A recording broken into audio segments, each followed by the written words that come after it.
Bom, gente, a gente vai começar então a aula de hoje. Na verdade, a gente está encerrando a parte de interações intermoleculares com os exercícios referentes à teoria, que a gente trabalhou durante todas essas aulas anteriores. Só que, se vocês me permitirem, antes da gente começar, eu gostaria de fazer um breve comentário sobre o último slide da aula passada. De maneira bem sintética, ele acaba resumindo tudo que a gente estudou de interações, e aí a gente pode extrapolar, né? Você pode falar de interações entre partículas. Por que eu estou dizendo isso? Porque interações podem acontecer entre átomos, pode acontecer entre íon e molécula, e pode acontecer entre molécula. São todos os tipos de interação. Então, a gente começou estudando as ligações químicas. E ligação química nada mais é do que interação entre átomo. Quer ela seja iônica, quer ela seja covalente, né? Depois a gente passa para as interações entre as moléculas. Então, a gente começou olhando o fluxograma da seguinte maneira, ó. Você tem íons ou moléculas interagindo, tá? Interação de tudo quanto é coisa que você pode imaginar. A primeira pergunta que você vai fazer é: nessa interação, tem íon envolvido? Aí a resposta pode ser sim, ou pode ser não, certo? Se a resposta for sim, aí vem a segunda pergunta. Existem moléculas polares e íons? Porque a interação pode ser de íon com íon e pode ser de íon com molécula, percebe? Então, ó, se a interação for entre íon e molécula, você tem interação íon-dipolo. Tá? A interação íon-dipolo explica, vamos lembrar, a solubilidade de substâncias em água, por exemplo, de íons em água, né? Como é que os íons conseguem se manter separados no processo de dissociação? A interação íon-dipolo vai explicar isso aqui. Hoje a gente vai falar também de outras propriedades que acontecem por causa da interação íon-dipolo, tá? A gente vai falando mais lá na frente. Tá, e se a interação for só entre íon e íon? Aí a interação entre íon e íon é ligação iônica. Pronto, acabou. Tá? Beleza. Bom, existem íons envolvidos. Se a resposta for não, a gente passa para a interação entre moléculas. Já não é mais uma interação entre íon e molécula. Tá? Tá. Então, existem moléculas polares envolvidas? Por quê? Porque geralmente, quando as moléculas são polares, as interações são mais fortes. Se as moléculas forem apolares, interação de dipolo induzido. Né? A interação, e é muito interessante você olhar nesse quadro, porque a interação de dipolo induzido, ela está no extremo oposto da ligação iônica, né? A ligação iônica é o que tem de mais forte envolvendo atração de partícula. Por quê? Porque é uma atração de um positivo com um negativo. Aqui você tem interação de coisas que nem dipolos são. São, na verdade, dipolos momentâneos. Lembra que a gente explicou isso na aula, tá? Beleza. Aí, você tem as interações entre moléculas polares. Polares, aqui. Moléculas polares. Se as moléculas forem só polares e de boa na lagoa, você tem o dipolo permanente. Interação de dipolo. Se o dipolo gerado na molécula foi grande, se o dipolo gerado na molécula foi intenso, né, o famoso H ligado a FON, você tem uma interação especial, que é a interação de hidrogênio, a ponte de hidrogênio, tá? Então, a ponte de hidrogênio, na verdade, ela tem a mesma natureza do dipolo permanente. Por que eu falo natureza, Dan? Porque são dipolos, é uma coisa polar atraindo uma coisa polar. Agora, quando esse dipolo é muito forte, quando esse dipolo é muito intenso, aí você passa, então, a ter uma ponte de hidrogênio, tá bom? Tudo bem isso, gente? Eu me lembro que na última aula, a gente, por ser o último slide, acho que, sei lá, eu tive a sensação de que a gente passou meio atropelado por isso. Aí eu falei, vamos comentar agora no começo para a gente poder lembrar. Tá? Aí, outra coisa que vocês precisam guardar, né, que está colado com isso. Por que eu estou estudando isso? Né? Qual é o tipo de, vamos dizer assim, qual é o tipo de fenômeno que eu consigo explicar A partir do momento que eu fico sabendo que temos interações. Olha, a gente começa a explicar propriedades físicas, como a solubilidade, né? Os compostos que se dissolvem melhor fazem isso por conta da semelhança nas interações. Então, eu, água, faço ponte de hidrogênio. Então, eu vou interagir melhor com quem faz ponte de hidrogênio. Eu, hidrocarboneto, sou apolar. Eu gosto de interagir por dipolo induzido. Então, eu vou me dissolver melhor em coisas que tenham dipolo induzido. Tá? O semelhante dissolve semelhante. A segunda propriedade que você precisa atrelar às forças intermoleculares é o ponto de ebulição. Por quê? Quando um líquido passa para o estado gasoso, ele pode fazer isso de duas maneiras, né? Ou por aquecimento, ou numa situação normal, que a gente vai daqui a pouco comentar na aula. Quando você faz isso por aquecimento, esse processo acontece numa dada temperatura, que é a temperatura de ebulição. Só que essa temperatura de ebulição ela varia demais de líquido para líquido.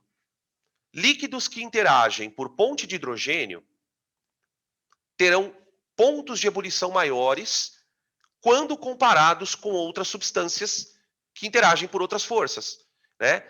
E aí a gente acaba entrando na orgânica, foi toda uma discussão em relação a outras questões, né? O tamanho da cadeia, se a cadeia é ramificada ou não, a presença de grupos polares ou não. Então, ponto de ebulição, solubilidade, e aí a gente vai descobrir hoje, vamos comentar também sobre uma outra propriedade, que é a pressão de vapor. Peraí, deixa eu ver que tem alguém tentando... Ah, não. A pressão de vapor, tá? Que a gente comenta durante a aula. Bom, então vamos começar os exercícios.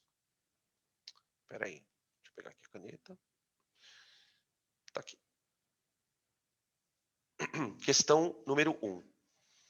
Aqui na questão número 1, ele pede para a gente relacionar as coisas que estão escritas na coluna 1, 2, 3, 4, 5 com essas afirmações, tá?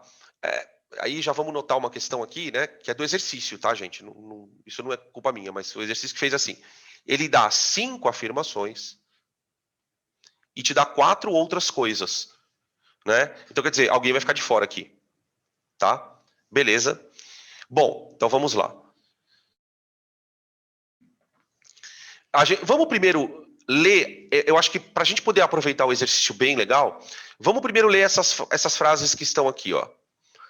Ele vai falar coisas e vai pedir para você dizer o que a substância é. Então, ó, tem uma substância ali que é mais volátil que a água pura. Até aí tem 1000 substâncias que podem ser mais voláteis que a água pura, né? A substância que é solúvel em solventes polares, substância que é solúvel em apolares e substância forma soluções eletrolíticas. Então, eu acho que é mais interessante que a gente pegue essas frases e comece a tentar procurar aqui, né? Por exemplo, se eu estivesse fazendo essa questão lá no vestibular, eu começaria tentando procurar essa frase aqui, ó. Substância forma solução eletrolítica. Vamos aproveitar para fazer um bom resumo. Ô, gente, aí eu até pergunto para vocês aí, quem quiser fazer no chat ou falar, fique à vontade. O que é um eletrólito? Eletrólito. Alguém manja aí? Tem algumas substâncias que a gente na química geral chama de eletrólitos. Tá? Eu posso citar alguns exemplos aqui. Eu posso citar como eletrólitos os sais, os ácidos e as bases. Tá? Essas substâncias, elas são, de alguma maneira, em água, sofrem dissociação. Na verdade, a gente usa termos diferentes, né? A gente falou sobre isso na aula de covalente, a gente falou sobre a diferença. A gente pode dizer, por exemplo... Ah, ó, tem alguém falando aqui, peraí. Isso, só que aí eu vou te fazer um adendo, ó. Não só formar íon positivo, né? O eletrólito, isso é uma característica de eletrólito. Quando ele forma íon, na verdade ele forma os dois tipos. Por exemplo, ó, NaCl. Ele é um eletrólito. Quando vai para a água, ele forma Na+, e Cl-. Formou um cátion e um ânion. tá? Um outro exemplo de eletrólito que a gente pode elencar é o HCl, que é um ácido. Esse em água libera H+, e Cl-. Tá bom?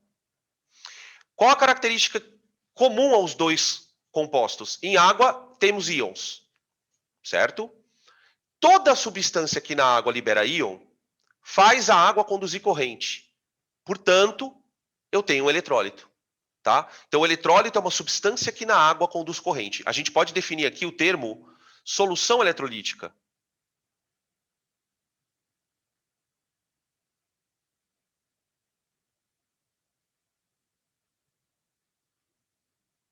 A solução eletrolítica, ela conduz energia elétrica,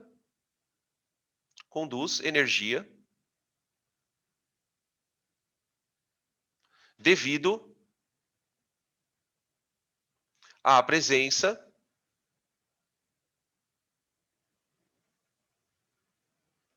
de íons livres. Devido à presença de íons livres. E aí, eu faço um convite a uma reflexão. Por que que a presença de íon livre garante condução de energia? Por que que ter íon livre faz a água conduzir energia? Porque os íons são cargas. E cargas podem se movimentar em solução. Então, quando a gente exige da água que ela conduza a energia, ela só fará isso se ela tiver íons livres. Presença de íons. Os íons vão conduzir a energia como se fossem os elétrons num fio. Né? Quando você liga um fio na tomada, a energia é conduzida pelo movimento de elétrons. Na água, eu tenho íons que podem conduzir corrente. Tá? Beleza? Então, a gente vai procurar alguém que faça isso. Ó, quer ver? Ó? Tem uma boa dica já. Não sei se vocês vão concordar. A substância 3 sofre ionização quando dissolvida em água. A substância 3, gente, pode ser um ácido, perfeitamente. Pode ser um ácido que sofre ionização. Tá? Beleza? Então, ó, aqui a gente já pode colocar 3. Ó, 3. Tá? Bom, vamos lá. Vamos ver. Então, a 3, aqui já foi a 3. Ó, olha essa frase 1. Eu gostei dessa frase 1 aqui. Vê o que vocês acham dela. As moléculas da substância 1 são tetraédricas com átomos idênticos ligados a um átomo central. E aí, o que vocês me dizem disso?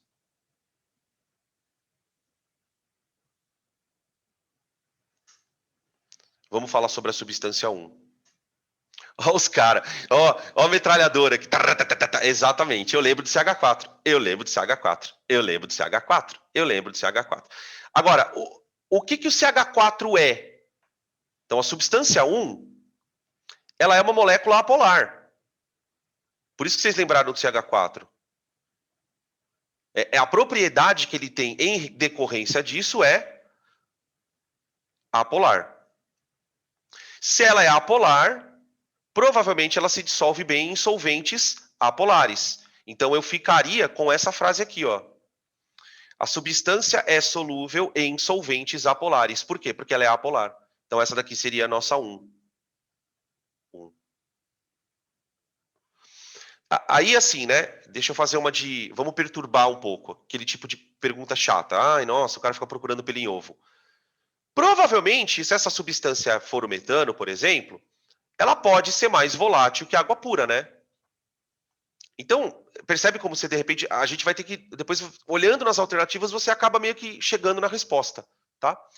Bom, a 1 já foi, então.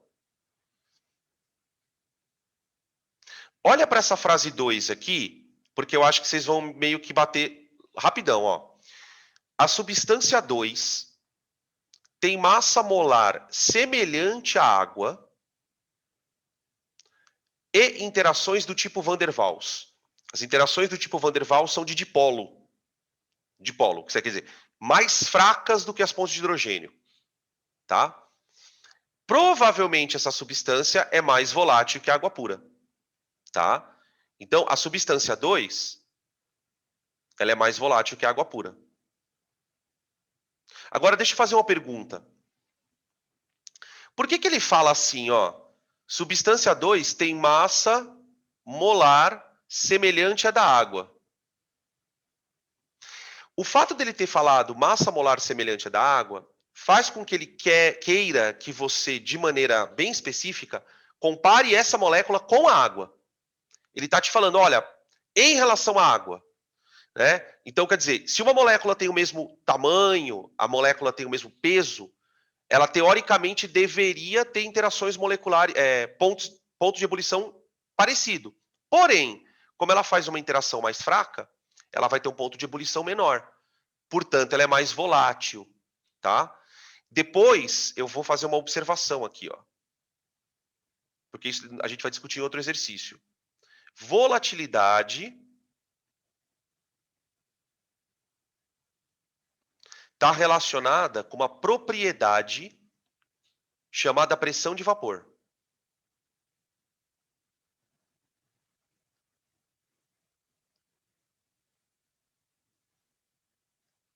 Especificamente, alta. Tá? A gente vai descobrir, daqui a pouco a gente fala sobre isso, que a gente, de uma maneira meio errada, compara a volatilidade com ponto de ebulição. Fala, fulano é mais volátil, porque tem um ponto de ebulição baixo. Na verdade, não é bem isso, né? É fato de o volátil ele tem um ponto de ebulição baixo, mas você não pode usar isso como explicação para ele ser volátil, tá? Então, quando a gente for logo menos aí no exercício, a gente for falar sobre pressão de vapor, eu explico melhor essa ideia de volatilidade. Por enquanto, guarda só isso. O que é volatilidade? É uma propriedade que alguns líquidos têm de ter essa pressão de vapor alta, tá? Aí daqui a pouco a gente define o que é pressão de vapor. Beleza? E aí falta mais uma agora, né? Então já foi a 2. Aí tem aqui. As moléculas da substância 4 são trigonais planas, com átomos de diferentes eletronegatividades. Ó, essa frase é boa. Imagina uma molécula trigonal plana. Então aqui tem um átomo central, tá? Aí aqui uma ligação, aqui uma outra e aqui uma outra. Você quer ver uma molécula bem fácil para você entender? Ó, pega isso aqui, ó. Oxigênio, H e H. E aqui imagina um carbono, aqui no meio, que é um carbono sp2. Tá? É uma molécula trigonal plana e tem átomos de diferentes eletronegatividades ligados ao átomo central. O que ele quer dizer com esse tipo de descrição? Ele quer dizer assim, olha, provavelmente essa molécula é polar. Aqui você terá um dipolo negativo, ó. Aqui você terá um dipolo positivo e aqui um outro dipolo positivo. Tá aí, ó. Beleza? Sendo uma molécula polar, a gente fecha, então, com ela, o número 4 aqui. Tá? Beleza? Tudo bem, gente? Vocês querem perguntar alguma coisa?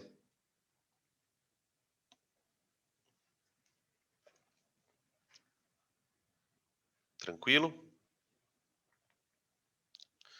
Podem tirar print para a gente passar para frente.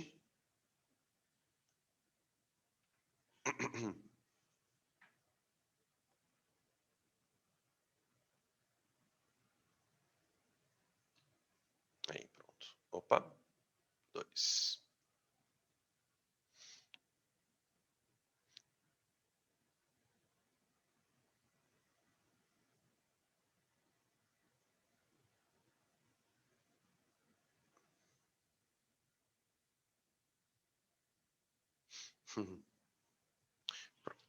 Vamos lá.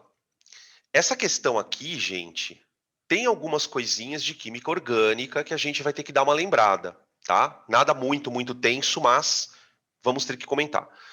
Então ele vai dar a estrutura de 3 substâncias, 3 ácidos carboxílicos. Vamos primeiro olhar para as substâncias. Ó, aqui você tem uma carboxila. Tá? Esse aqui é o ácido etanóico. Fechou? Aqui eu tenho uma outra carboxila, com 4 carbonos o ácido, então butanóico. Ele está colocando aqui embaixo os nomes usuais. O acético, o butírico e aqui o lático, bem famoso da biologia, né? Aquele cujo acúmulo nos músculos causa aquela sensação de fadiga muscular depois do treino, depois de uma caminhada, depois de uma corrida, né? Ele vai se alojando nas fibras e fica ali. Esse ácido, na verdade, ele tem na orgânica a gente fala que ele é um composto de função mista, porque ele é formado por uma carboxila e uma hidroxila. Ó, então ele é ao mesmo tempo um ácido e um álcool. Sacaram? Tudo bem? Beleza.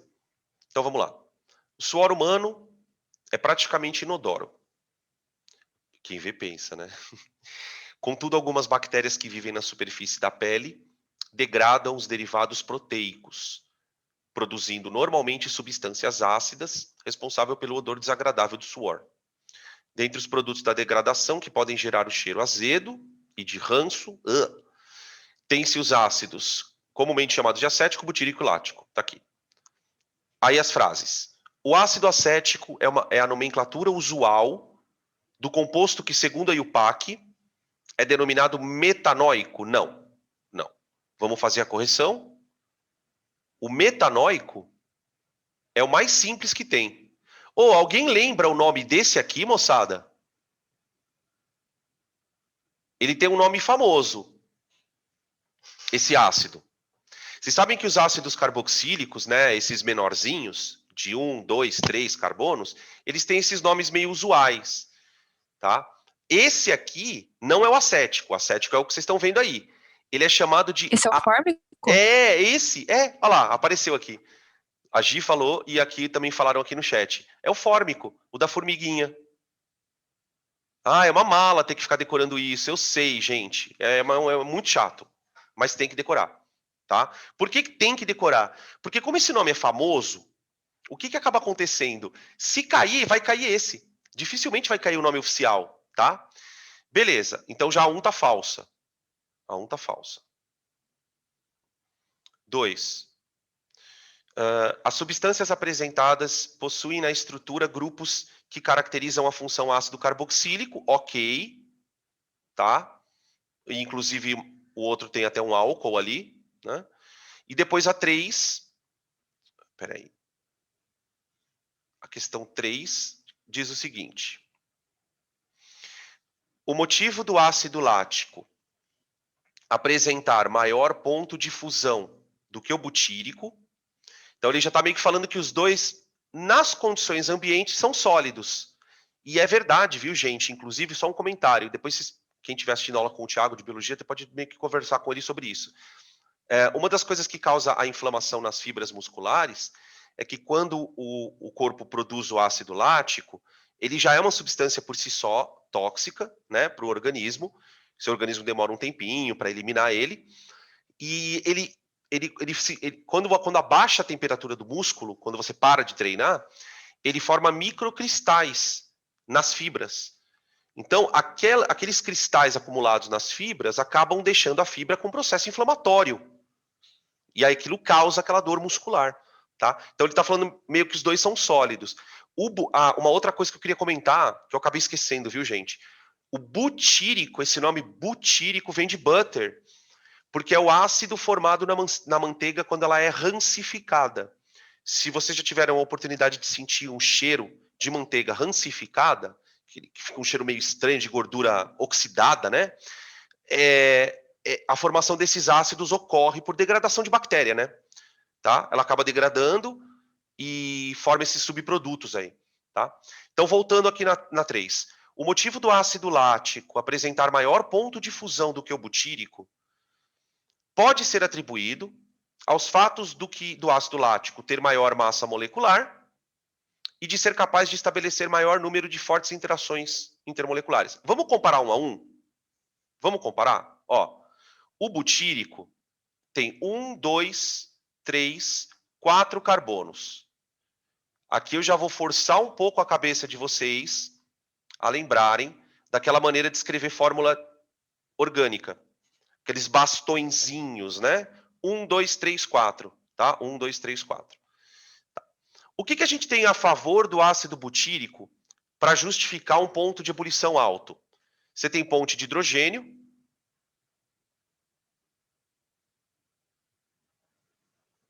que é uma interação forte, né? E aqui você tem uma cadeia, uma cadeia meio que longa, né? Que interage por dipolo induzido.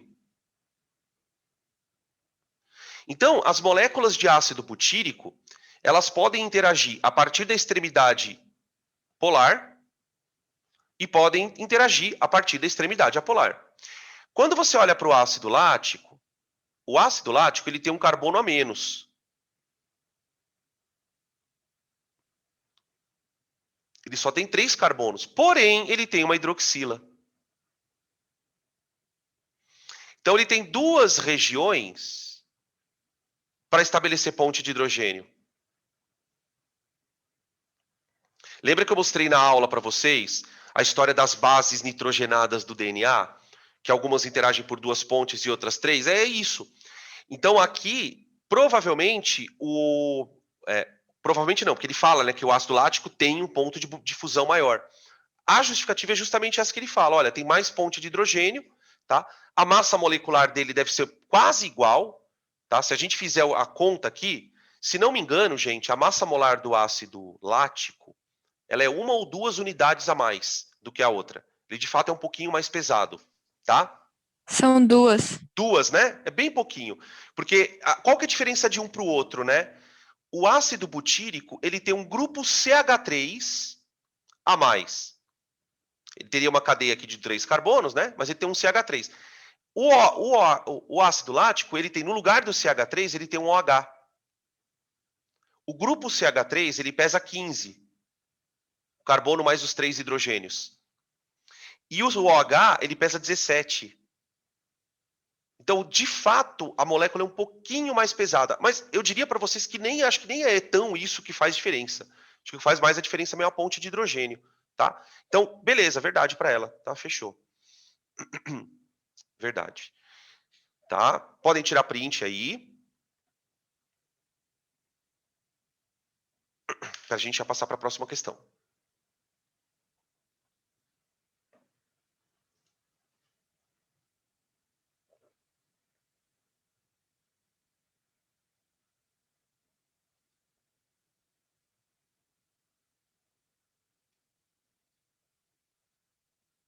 Aqui. Aqui é uma parecida com aquela anterior, com a primeira questão. Relacionar colunas, tá? Não vamos nem perder tempo lendo o enunciado, que é besteira. Então, ó, vamos lá. NaCl é um sólido em temperatura ambiente. A gente está falando aqui de um composto iônico, né? Compostos iônicos têm uma série de propriedades bem características, né? Além de serem sólidos na temperatura ambiente, são cristais de íon, né? Lembra que na aula passada a gente falou que existem cristais diferentes? Cristal iônico, cristal covalente. O cristal iônico é o mais bem... onde as moléculas, onde as partículas estão mais fortemente atraídas. Justamente porque são cargas, tá? Então eu tenho que procurar alguma coisa disso, ó. Alto ponto de fusão, tá? Então, 1D. A2. Água é uma substância molecular, polar, considerada solvente universal. Ponte de hidrogênio, alguma coisa do tipo. Ó, geometria angular, ligação de hidrogênio. 2A. 2E, perdão. Tá. 3. O benzeno é uma substância apolar. Benzeno aromático, né? Composto aromático, forças do tipo de polo induzido, tá? 4. HCl é um gás que em água dissolve bem, né? Geometria linear, molécula apolar, não. Geometria linear, ligação covalente, forças do tipo dipolo-dipolo, que seria dipolo permanente, né? Então, 4A e 5, o que sobrou que é B, né? B. Né? Aqui só um comentário bem rápido antes da gente fechar a questão. Então, ficou 1D, 2E, é a D de dado, né? 3C, D de doido. Alternativa D de dado. Só fazer um comentário, gente, aproveitar essa questão para lembrar, a importância dos vetores, né? Veja, aqui você tem uma molécula linear. Você tem uma molécula linear que é formada por ligações polares. Então aqui você tem o seguinte, ó, HCl. O que eu sei dele? Que ela é uma molécula linear polar. O CO2 tem a mesma geometria, só que ela é apolar. Qual a explicação para isso? Vamos lembrar da geometria e dos vetores. Ó. Na molécula de CO2, por conta da geometria, os dois efeitos de puxar elétron se anulam. O efeito do oxigênio de puxar elétron para um lado e o efeito do outro oxigênio acabam se anulando, porque esse efeito que eu venho falando já faz 2 semanas, que nem eu estou me aguentando mais, né? A ligação covalente é direcional. É um vetor. Então, se os vetores estão indo na mesma direção, só que sentidos opostos, e eles estão com o mesmo módulo, eles vão se anular. Tá bom? Tranquilo, gente? Fechou? Podemos seguir?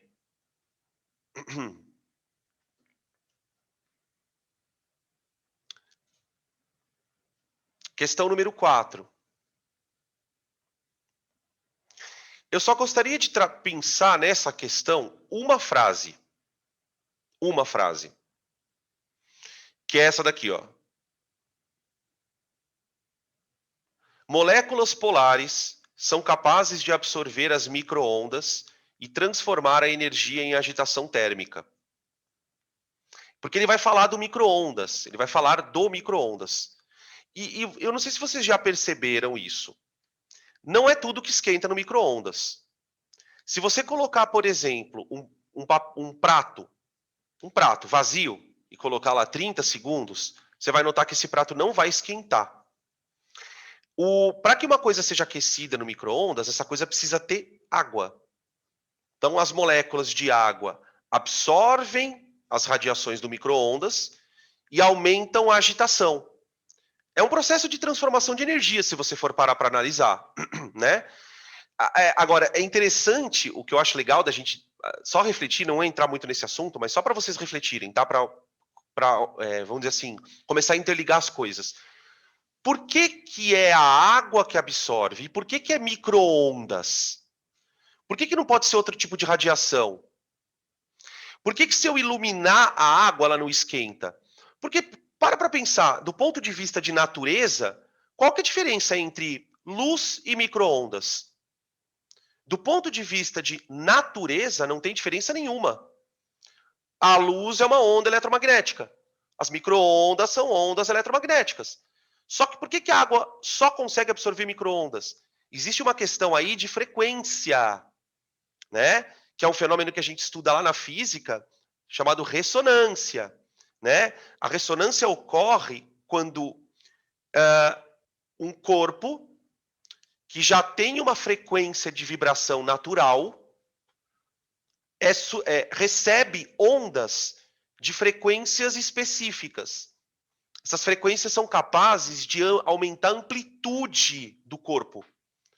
E isso é que gera o fenômeno de ressonância, tá? A gente vai estudar isso na parte de física, na ondulatória. Tudo bem, gente? Então vamos ler as frases, ver o que é verdadeiro e o que é falso aqui e passar para frente. Frase 1. A molécula de água é polar, pois a sua geometria é angular. Assim, apresenta a capacidade de dissolver substâncias polares, como sal de cozinha e o óleo. Né? Aí já parou, né? Já parou. Já parou. Então a 1 está falsa. 1 está falsa. 2. A água é uma substância simples, também está falso. A água é uma substância composta, formada por elementos com diferentes... A segunda parte está certa, né? Tipo, formada por elementos com diferentes valores de eletronegatividade. 3. O compartilhamento de elétrons entre os átomos de hidrogênio e oxigênio da molécula da água ocorre através de ligações do tipo covalente. Tudo bem, né? Tudo bem. Ligação covalente polar. 4. A água apresenta ponto de ebulição maior que a amônia, pois as forças intermoleculares na água são maiores do que na amônia. Faz sentido, né? A amônia, vamos lembrar aqui, a água é angular, né? Tá? Com massa molar 18 gramas por mol. Vamos colocar 18 U, né? A massa molecular. A amônia, ela tem uma geometria piramidal. Aqui está a base dela, ó, aquela pirâmide trigonalzinha. Ó. Tá? Aqui estão os pares de elétrons. Tá? Na água também tenho.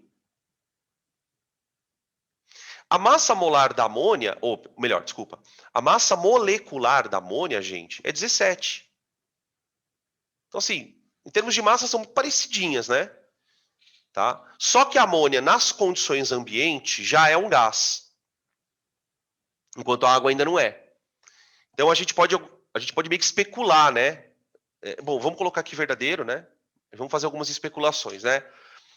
Por que a água tem um ponto de ebulição maior? Certamente porque as interações são mais fortes. Uma outra coisa que deve contar é o fato da água ter uma massa molecular um pouquinho maior. É o mesmo caso que a gente viu agora há pouco do ácido lático e do butírico, né? Um tinha lá uma massa molar um pouquinho maior, tá?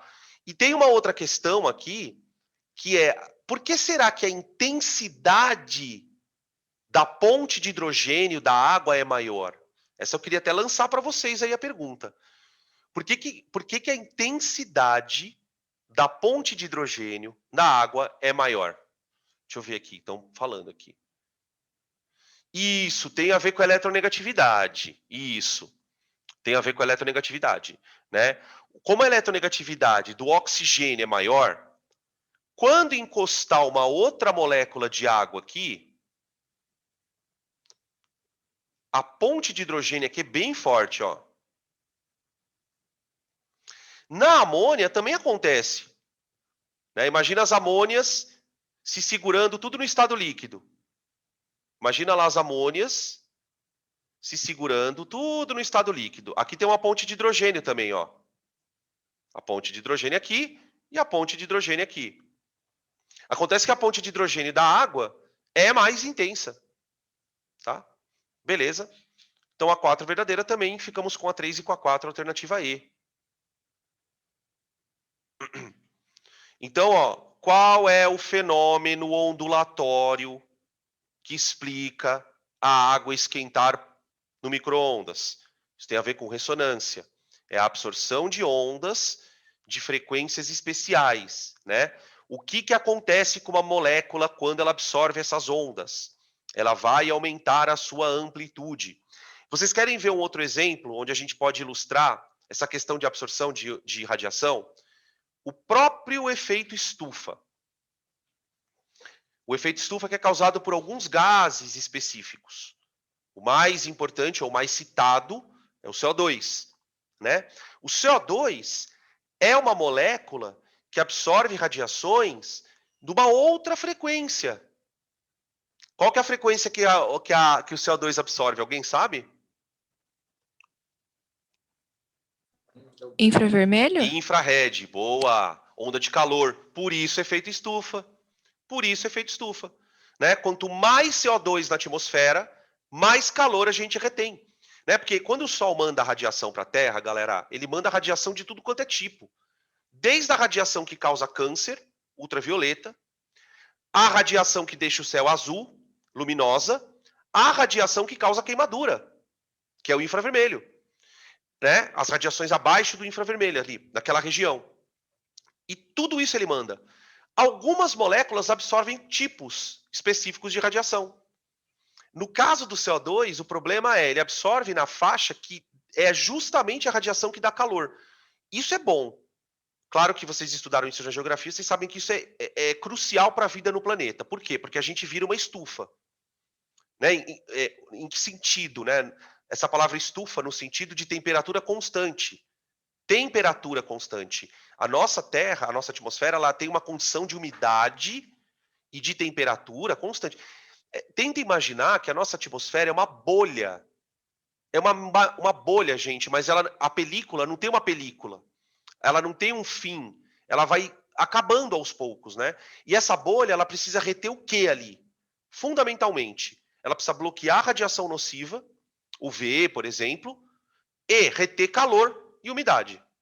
Quem faz isso são moléculas, no caso do calor, né? A água, que absorve também radiação do tipo infravermelha, tá? Ah, mas Dan, a radiação absorve micro-ondas e infravermelho? Sim, sim. Porque existem várias maneiras de uma molécula absorver radiação, tá? A gente depois comenta em outros momentos, tá? O metano, isso, olha essa informação que veio aqui, ó. O metano absorve mais calor do que o CO2. Por que você fala tanto do CO2 e quase nada do metano? Eu falo tanto do CO2 e pouco do metano por conta da quantidade que eu acrescento na atmosfera de cada gás. Vale lembrar sobre o metano, essa informação é absolutamente verdadeira. O metano ele tem muito mais poder estufa do que o CO2. Quais são as principais fontes de metano hoje? Alguém sabe aí? De emissão de metano? Que isso é uma discussão boa, viu? Vaca,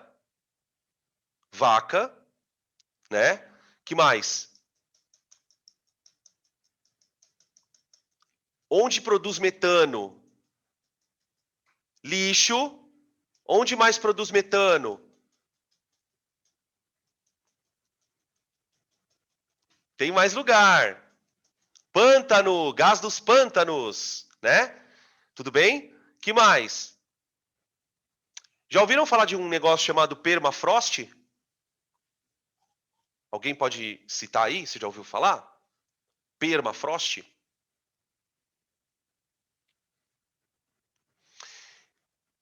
Então, na verdade, não a queima do combustível fóssil. O próprio combustível fóssil é metano, né? A gente usa gás natural. Talvez muitos de vocês em apartamento, quem mora em grandes cidades, cidades muito que tem gás encanado, vai receber gás encanado, provavelmente é metano. A gente usa pra caramba metano. Né? As usinas termoelétricas também usam metano. Tá? O metano. Peraí. Caiu minha caneta aqui. Peraí, só um pouquinho.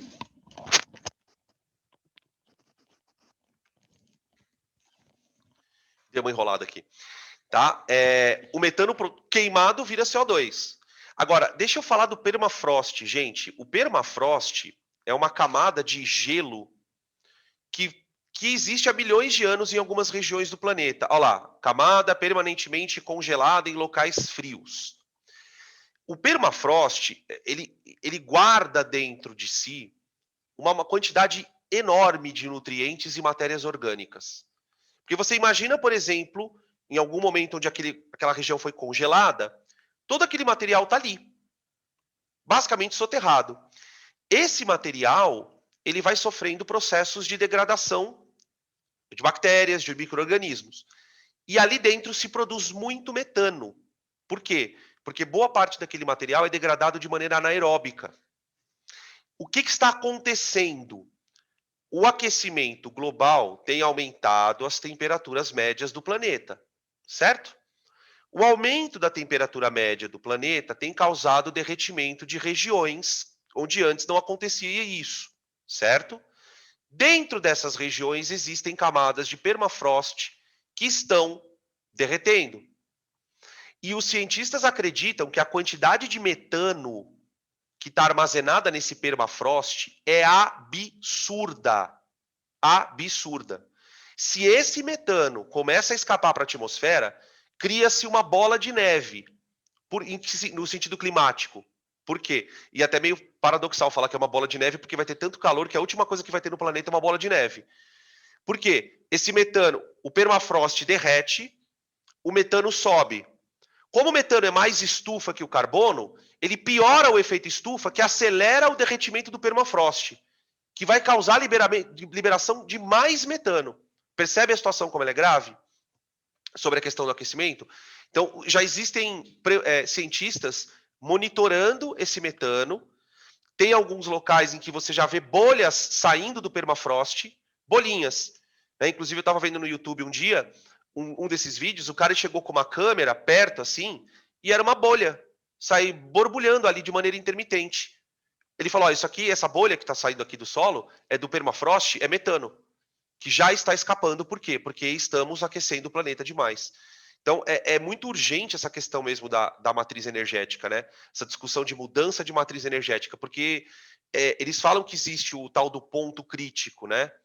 O que seria o ponto crítico? É o ponto a partir do qual nada que você faça mais vai dar certo. E a gente está meio que chegando nesse ponto crítico. Bom, enfim, discurso alarmista, né? Deixa para lá. Vou trocar aqui o slide, tá? Deixa eu ver. Exatamente, exatamente. Ó, essa informação que dá para incendiar, fica queimando aquele gás. Exatamente. Né? Isso seria uma estratégia para você diminuir o efeito. Porque você queima o gás, pelo menos você libera aqueles, né? Pelo menos você libera CO2, que é um gás menos estufa do que o metano. Né? Porque tem uma questão aí que também vale a pena lembrar, né? Quando você queima uma molécula de CH4, quantas moléculas de CO2 você produz? Uma. Então, por que o gás natural ele não é um combustível, ele é fóssil, ele é não renovável, ele é poluente, mas ele não é considerado o mais sujo dos combustíveis? Porque, na verdade, queimar uma molécula de metano significa trocar uma molécula que tem alto poder estufa por uma que tem menor poder estufa. Como é que eles chamam? Não é contenção de danos, mas é minimizando danos, tá? É basicamente isso. Agora, quando você queima moléculas maiores, hidrocarbonetos pesados, né, você pega um C8, cada molécula de gasolina vira 8 CO2. Então, aí o poder estufa fica muito maior, né? Tá? Por isso que se fala também que o gás natural é um combustível mais limpo, entre aspas. Ok? É isso. Acabou que a gente acabou se enveredando aqui para uma linha. Enfim. Vamos lá, questão número 5. Os modelos de forças intermoleculares, deixa eu colocar aqui o apontador, são utilizados para explicar diferentes fenômenos relacionados às propriedades. Considere esses modelos para analisar as afirmações abaixo. 1. As diferenças de intensidade das interações moleculares entre as moléculas da superfície de um líquido e as que atuam em seu interior originam a tensão superficial do líquido, responsável pelo arredondamento das gotas. Essa frase é bem louca, hein? Vamos falar um pouquinho sobre isso. Aqui.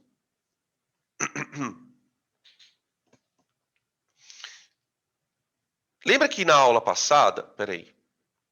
Vocês lembram que na aula passada a gente falou sobre os sabões e detergentes? E naquele momento a gente falou um pouquinho, naquela situação, sobre uma propriedade de líquidos chamada de tensão superficial. Então, eu queria falar um pouquinho mais sobre isso, falar um pouco sobre detergente. Eu mostrei para vocês uma figura, que todo mundo já viu, né? Da patinha do pernilongo em cima da água. Tá? Vocês vão lembrar. Vamos ler juntos e a gente vai entender o que significa isso. A tensão superficial é um efeito físico que ocorre na interface de duas fases químicas. Então, quer dizer, tensão superficial vai acontecer em qualquer coisa que seja heterogênea. Por exemplo, água com óleo tem tensão superficial. Tipo, ar com água tem tensão superficial. Tá? É sempre entre duas fases. Por que acontece essa tensão entre fases? Porque as fases não se querem, basicamente. Né? Por exemplo, se você pensa numa mistura água-óleo, vocês imaginam como é que é o clima no meio da mistura, ali na interface? Como é que as moléculas estão lá? uma está querendo se livrar da outra. Existe uma diferença de interação tão grande que as superfícies não conseguem se penetrar. Então, causa ali uma tensão superficial, tá? Ela faz com que uma camada superficial de um líquido venha se comportar como uma membrana elástica. Então, por exemplo, no caso do ar e da água, a camada superficial ela acaba virando uma membrana. Tá? Por quê? Porque as moléculas de ar não conseguem penetrar. Ah, Dan, por que elas não conseguem? Porque semelhante dissolve semelhante, elas não são semelhantes. As moléculas do ar, oxigênio, nitrogênio, elas acabam sendo apolares. Então você tem aqui uma interação molecular extremamente forte e aqui as moléculas que não conseguem interagir, tá? Essa propriedade é causada, olha o que ele fala aqui, ó. Essa propriedade é causada pelas forças de coesão entre as moléculas semelhantes, cuja resultante vetorial é diferente na interface. Deixa eu tentar explicar isso para vocês. Tenta imaginar que cada bolotinha dessa aqui, ó, é uma molécula de água, tá? Você tem no líquido as moléculas da superfície e as moléculas do fundo. São essas daqui, ó. O que acontece? As moléculas do fundo, elas estão sendo atraídas por todas as direções que você está vendo aqui, ó. Certo? Qual o resultado? Como ela está sendo atraída por todas as direções, ela praticamente não se mexe. Ela fica ali meio que... né? Isso acontece com as do fundo. Só que as moléculas que estão na superfície, elas não têm a parte de cima aqui, ó. Então acontece que nessas moléculas existe uma resultante onde uma molécula acaba puxando a outra, como se as moléculas tivessem mãozinhas. Assim, é uma resultante que dá para que elas fiquem assim, como se fosse uma rede, tá? O que acontece em substâncias como a água? Na água, essa tensão superficial é alta. Então, a gente pode dizer assim, ó. Na água,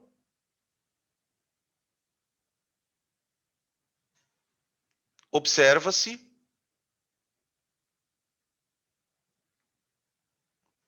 alta tensão superficial.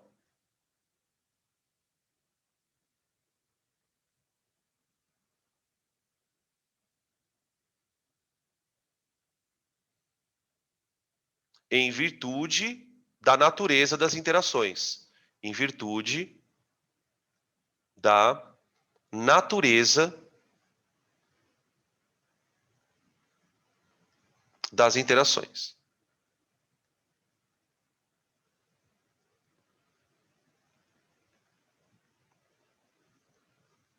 Beleza? Repetindo, todo líquido tem tensão superficial. A propósito, só por curiosidade, tensão superficial é medida. A gente mede tensão superficial, tá? E aí substâncias que têm polaridade mais baixa, por exemplo, como o éter, o álcool, são líquidos que têm menor tensão superficial.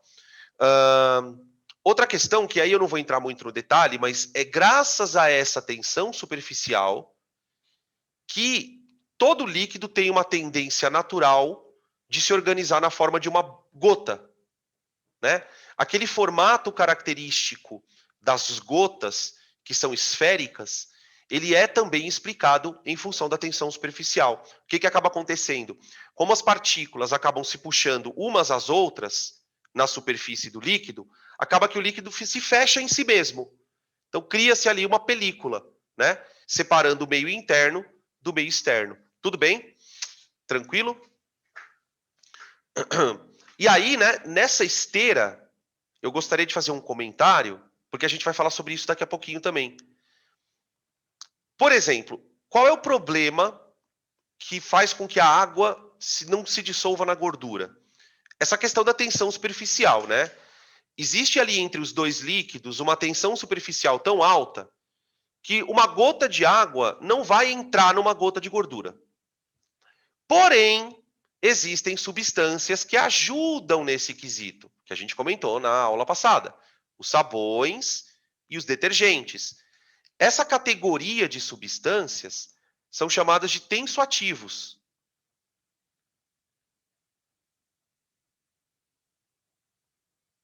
Eles diminuem a tensão superficial.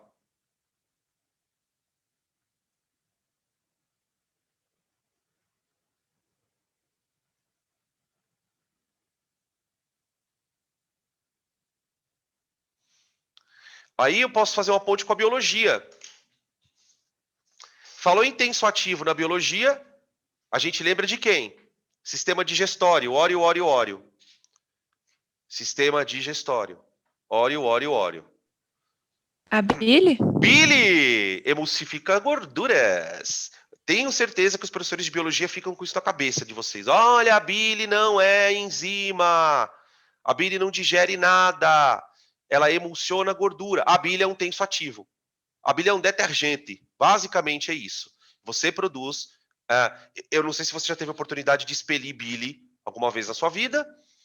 Talvez você deva ter sentido o gosto mais amargo que você já sentiu. A bile ela tem um gosto muito característico e ela é um líquido meio espumante. Tá? Ela é uma substância que a gente produz ali. Tanto é que as pessoas que têm problema na vesícula, que acabam tendo que extrair a vesícula, acabam tendo que mudar um pouco a dieta. Né? Por quê? Porque sem a bile, você não consegue emulsificar mais gordura. Então você não pode mais comer alimentos do mesmo jeito que você fazia antes. Tá bom? Beleza? Então a bile é um tensoativo. Você tem alguns tensoativos, só um comentário para quem vai fazer medicina aí, porque isso vai, uma hora ou outra vai acabar fazendo parte da vida de vocês. Você tem alguns tensoativos que você administra em recém-nascidos, por exemplo, ou até mesmo antes da mãe ganhar o nenê. Quando a mãe entra em trabalho de parto, os médicos administram na mãe um tensoativo para que pela placenta ainda ali nos momentos finais ali da gestação, né, aquilo passe para o nenê, para que o tensoativo diminua a tensão superficial do pulmãozinho dele, para que tenha mais facilidade para ver as trocas gasosas. Imagina que bonitinho, né, cara? Você vai estimulando o pulmãozinho do nenê. Isso depende do quadro, não é toda vez que acontece, tá? São casos específicos, mas existe até esse tipo de tensoativo na medicina, tá? Sem contar os detergentes, né? Beleza.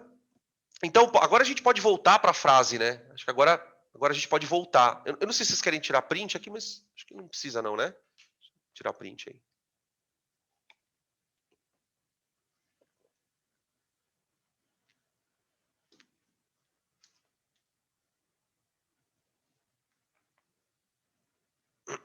Pronto.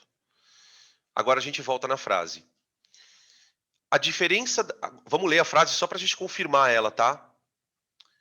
As diferenças de intensidade das interações moleculares entre as moléculas da superfície de um líquido e as que atuam no seu interior originam a tensão superficial do líquido, responsável pelo arredondamento das gotas. Ok. 2. A 2 é outra que é um senta que lá vem história, tá? A pressão de vapor da água diminui ao dissolver um soluto na água pura. A pressão de vapor da água diminui ao dissolver um soluto, pois é alterado o tipo de interação intermolecular entre as moléculas. Bom, aqui a gente vai ter que basicamente fazer uma aula expressa de propriedade coligativa. Porque eu tenho que definir para você primeiro o termo pressão de vapor. Tá? Então, eu vou trocar o slide aqui para a gente poder refletir sobre esse assunto. Bom, para a gente falar de pressão de vapor, deixa eu fazer uma pergunta para você. Todo mundo aqui consegue entender a diferença entre evaporar e ferver? Porque é muito importante você tentar entender isso pelo seguinte. Espera aí que estão aparecendo, tem gente falando aqui.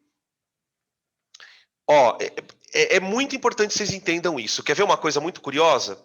Quando a gente fala que a água ferve a 100 graus, quando a gente fala a água ferve a 100 graus ao nível do mar, né?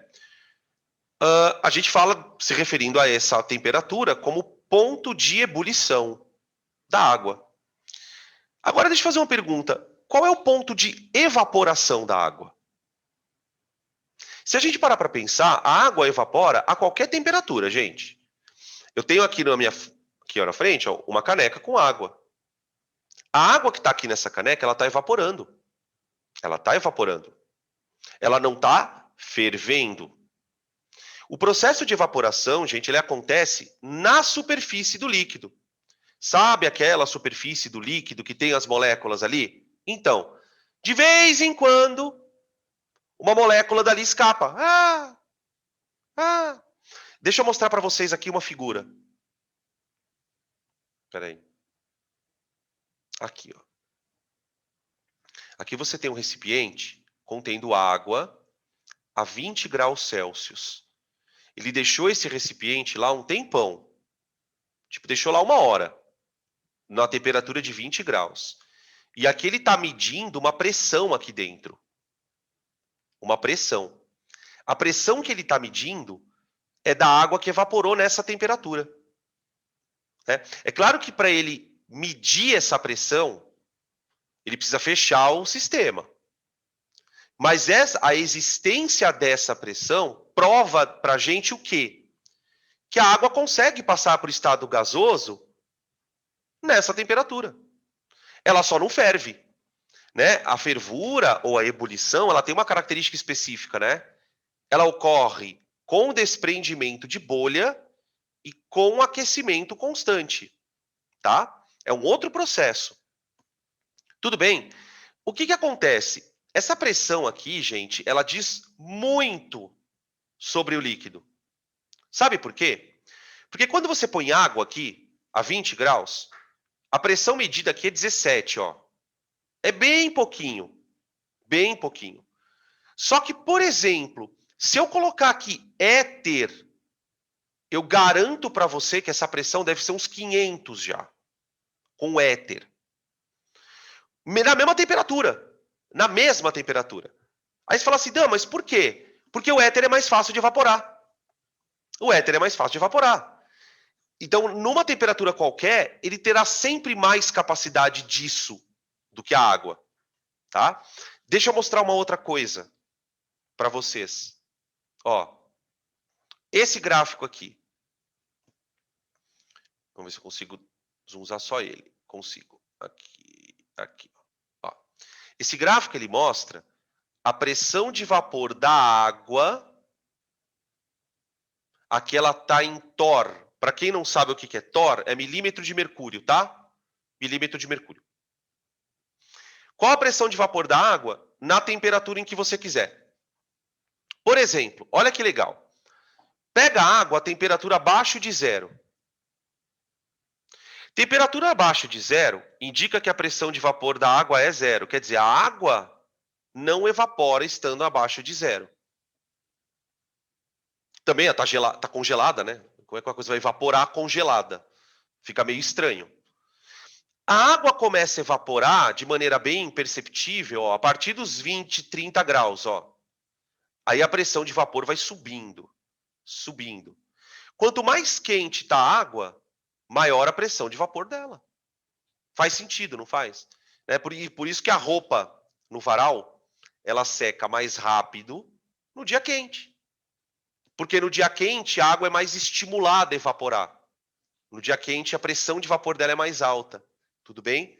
Deu para entender mais ou menos? Então, uma coisa que, por enquanto, o que você precisa guardar? Que quanto maiores forem as interações moleculares,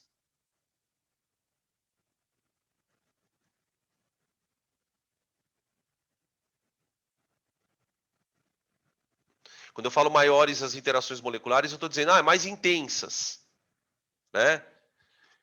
Menor será a pressão de vapor do líquido. Menor será a pressão de vapor.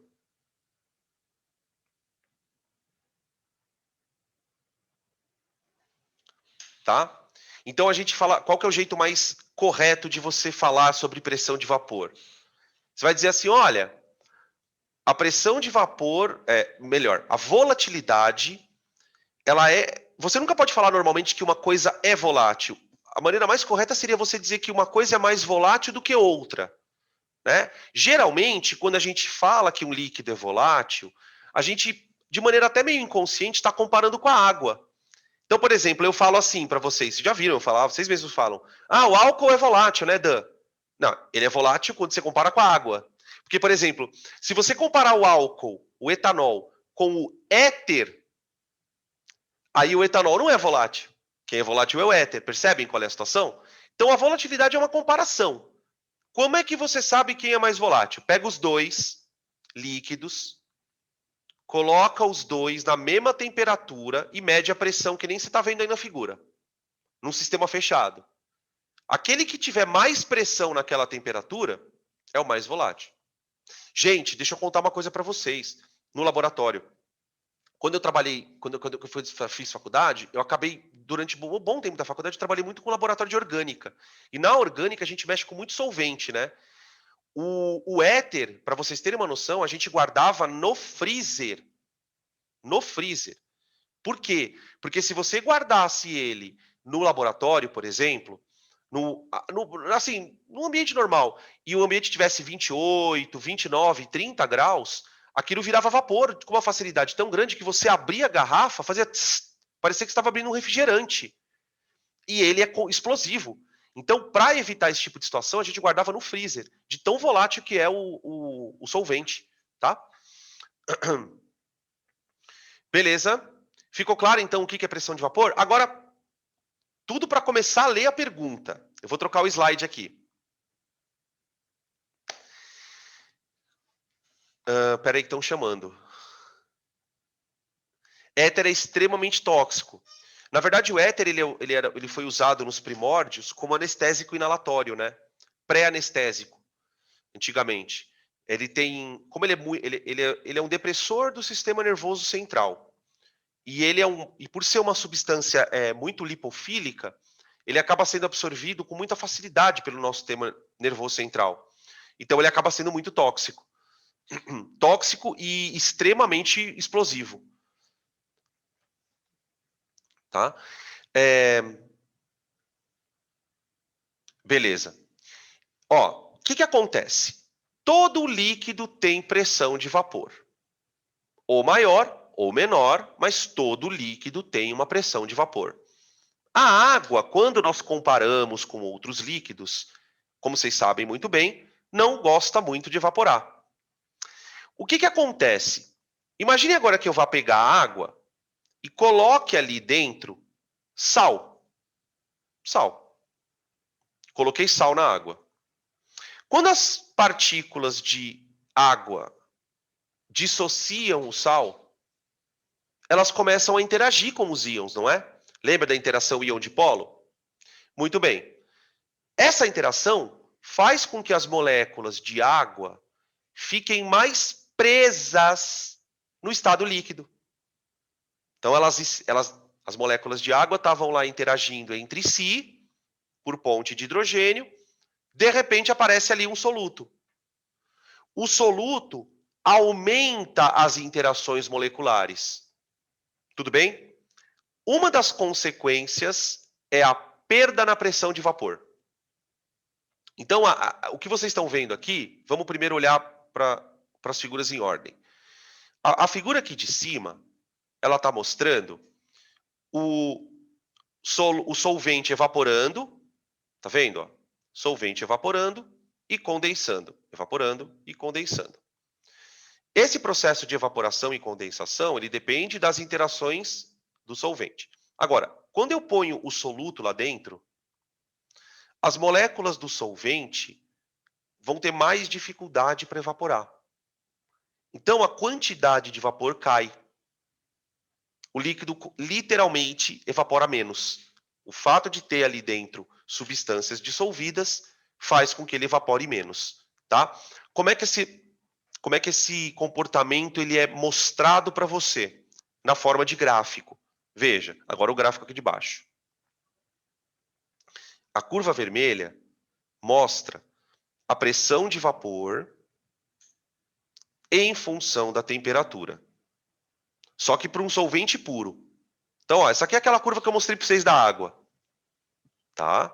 Solvente puro tem uma pressão de vapor baixa quando a temperatura é baixa.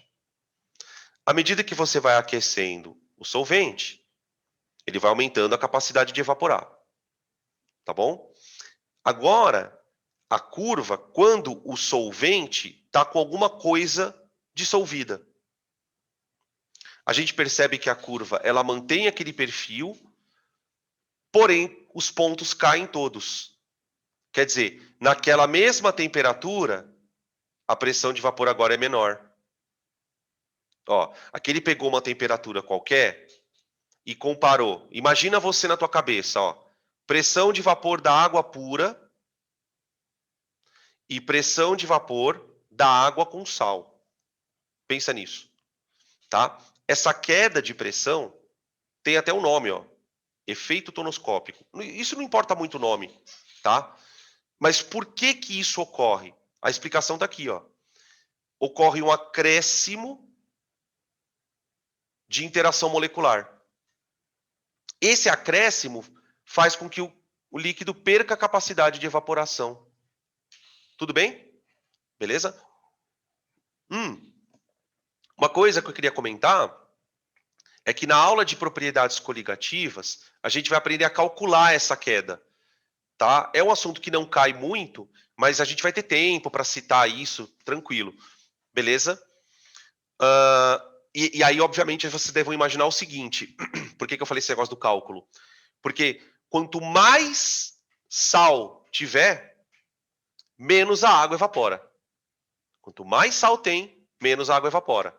Tá? Ele vai diminuindo tanto a pressão de vapor do líquido que o líquido vai perdendo a capacidade de evaporar mesmo. Tá? Tudo bem? Então a gente pode voltar para a questão agora. A gente já tinha julgado a frase 1, que era a verdadeira. E agora julguemos a 2. A pressão de vapor da água diminui ao dissolver um soluto em água pura, pois é alterado o tipo de interação intermolecular entre as moléculas de água. Tá? Beleza. Beleza. 3. A grande solubilidade da sacarose na água deve-se ao estabelecimento de interações do tipo ponte de hidrogênio entre os grupos hidroxila da sacarose e as moléculas de água. Sim, a sacarose ela entra na categoria dos sacarídeos, né, dos disacarídeos, e é um composto que está cheio de hidroxilas na estrutura. Por isso que o açúcar dissolve tão bem na água. Tá? Beleza. Então estão aí as verdadeiras 1, 2 e 3. Alternativa E. Tá? Tranquilo, moçada?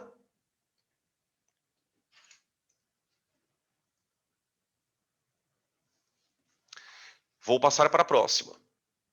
Ah, olha aqui. Nem lembrava que eu tinha colocado esse slide aqui. Ó, aqui é a estrutura tridimensional do disacarídeo. Tá? Aqui, depois vocês, porque provavelmente na biologia vocês acabam estudando isso um pouquinho também. Aqui você tem uma molécula de monossacarídeo. Tá vendo isso aqui, ó? Essa parte? Isso aqui é um monossacarídeo. E aqui um outro, ó. Tá? A ligação entre os monossacarídeos está aqui, ó, para formar o disacarídeo. Beleza? No caso da sacarose, você tem uma molécula de glicose e uma de frutose. Elas são inclusive isômeras, moléculas isômeras, tá? Beleza? Quando a sacarose é colocada em água, ela vai sofrer dois processos, né? O primeiro processo seria a dissolução. Então, tipo, as moléculas de água interagem com a sacarose por ponte de hidrogênio, dissolve. Só que eu não sei se vocês sabem que a sacarose ela pode sofrer um processo de hidrólise na água. O que acontece, ó? C12, H22O11, dissolvida em água, mais uma moléculazinha de água, forma duas moléculas de C6H12O6. Ela forma um C6H12O6, que é uma glic, e um outro C6H12O6, que é uma frute. tá? Vou colocar aqui, ó, glic e frute. Frutose. Tá? Esse é um outro processo, que esse processo é catalisado por enzima, tá? Beleza?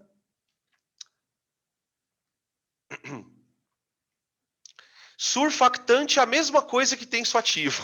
Boa! Aê, moleque! Isso aí.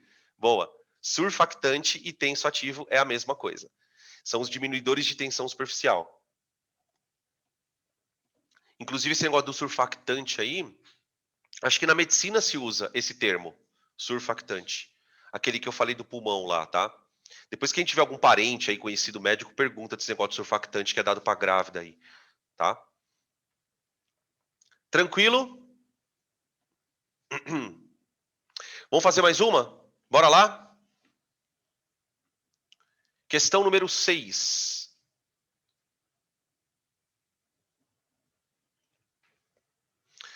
Questão 6 fala sobre ácido fosfórico. Ácido fosfórico. Essa questão ela tem um item que é muito maldoso. Tá? Eu já vou contar para vocês aqui daqui a pouquinho. Ele é uma questão que fala sobre o ácido fosfórico, a gente vai julgar verdadeiro ou falso, tá? Então acho que nem precisa ler muito isso aqui, tá? Vamos já direto nas frases.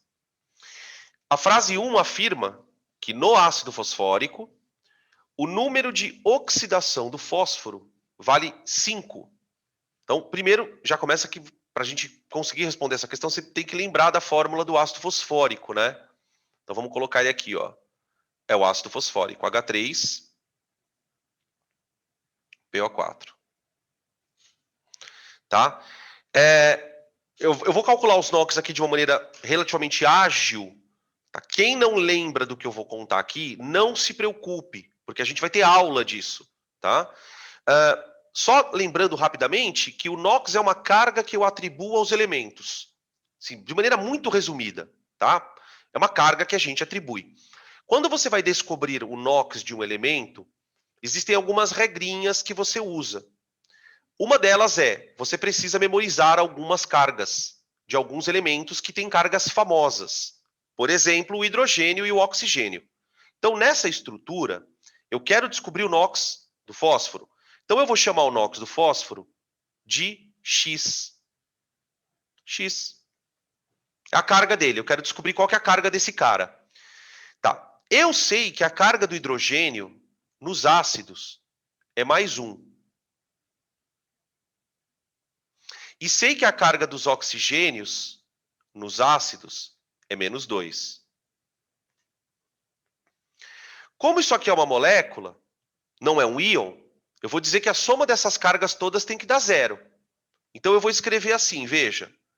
Eu tenho 3 hidrogênios, não é? Então eu vou pegar a carga de 3 hidrogênios, mais 3, tá? Cada hidrogênio é mais 1. Vou somar com a carga do fósforo, que eu não sei qual é, e vou somar com todos os oxigênios que eu tenho ali. Como os oxigênios todos têm carga menos 2, eu tenho lá de carga negativa menos 8. Só que como isso não é o íon, a carga tem que ser 0. Pronto. Tá? Portanto, X deu mais 5. Fechou. X mais 5. Tudo bem?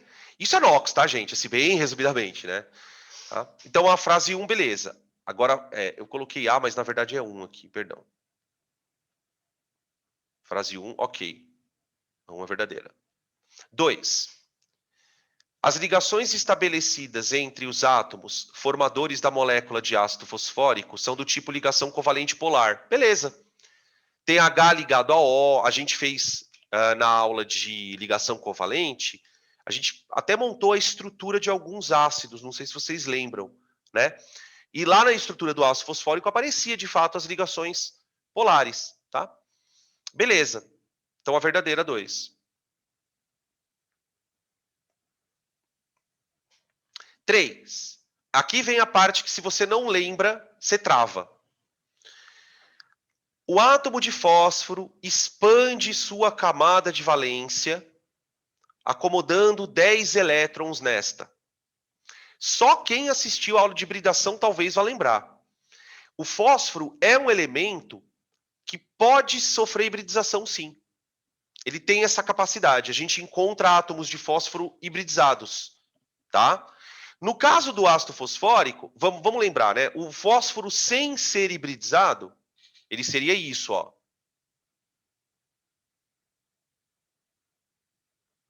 Ele seria isso. Esse fósforo, ele faz 3 covalentes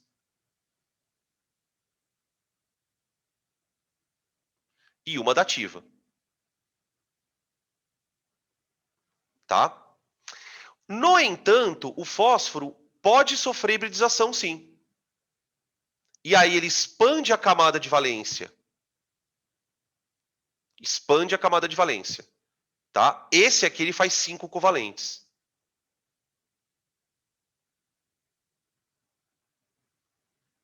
Tá? Beleza? Eu consigo desenhar, gente, a estrutura do ácido fosfórico com os 2 fósforos.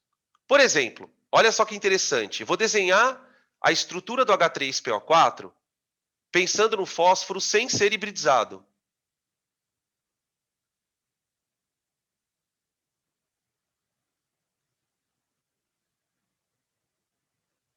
Ó.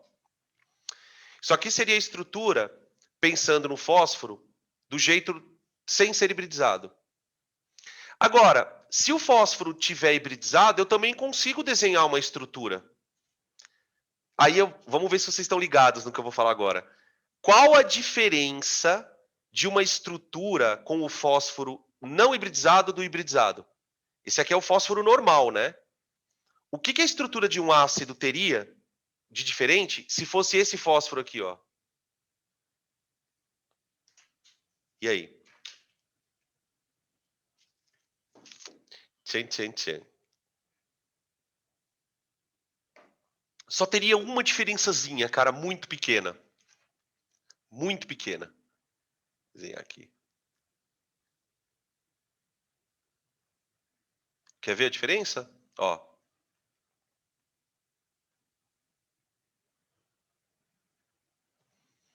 Olha aqui. Esse aqui é o fósforo com hibridizado.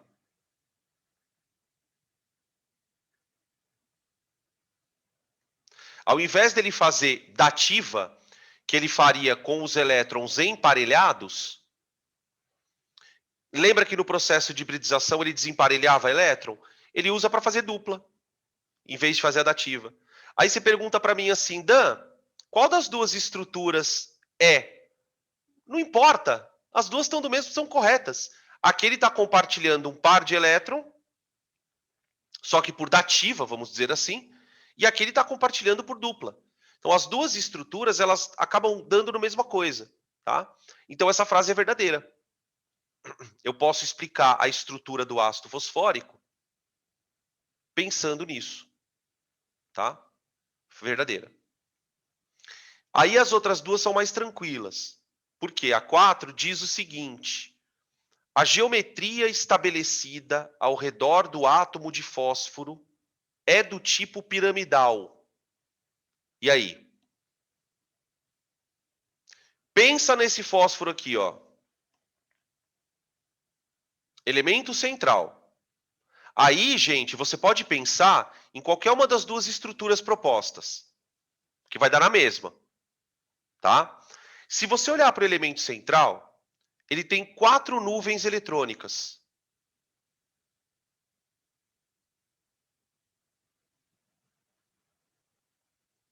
Quatro nuvens. Aqui uma nuvem, aqui uma nuvem, aqui outra e aqui a quarta. 4 nuvens eletrônicas, gente, todas elas cheias, você tem uma estrutura tetraédrica e não piramidal, né? Se fosse desenhar a estrutura, eu faria isso aqui, ó.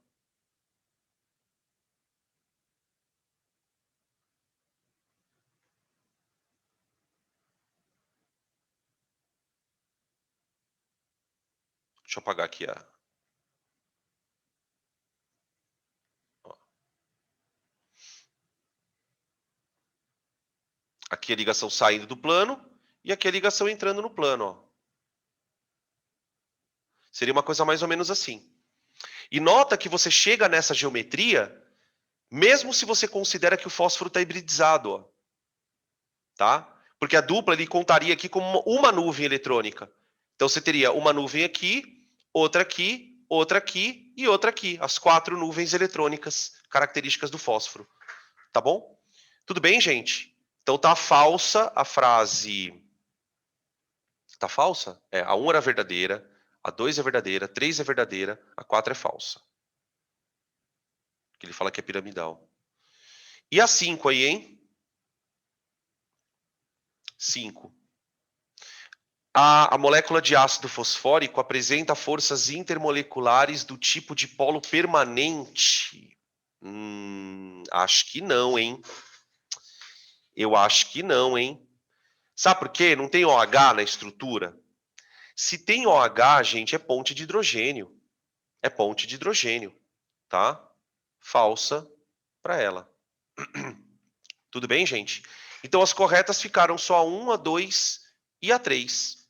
Alternativa D. Tudo bem?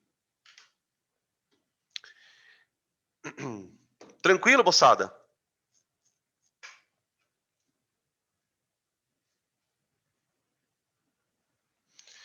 Perguntas. Beleza. Ok. Então é o seguinte, eu vou parar por aqui, porque nós temos 12 exercícios para fazer. E a gente não vai ter tempo de fazer todos. Então, para deixar a aula com 6 exercícios aqui, mais 6, eu vou parar aqui, tá?